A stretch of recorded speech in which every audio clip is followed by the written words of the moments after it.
Congressman Garin, kumwestiyon kung bakit hindi daw tayo papayag na kukunin sa 2026 budget ang pangtapal sa kinuha nilang dating 60 billion sa PhilHealth.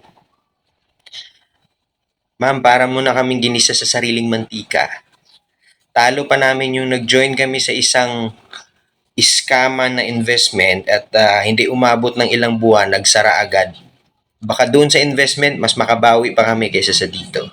Remember na pera po yan ng tao at nakasaad yan sa batas na supposedly nakikinabang ngayon ang mga mamayan sa tinatawag na universal healthcare na hindi naman na-implementa. Kasi nga, walang sapat na pondo.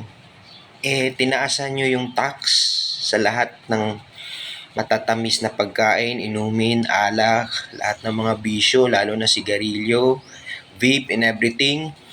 Kasi nga, nakasaad dun sa batas na certain percentage nun mapupunta supposedly sa PhilHealth. And remember din na isa tayo sa pinakapangit, no, na healthcare ng gobyerno dito sa buong mundo. At lalo na dito sa Southeast Asia. Nakakahiya po. Tapos sasabihin niyo yung sobra-sobra yung pondo.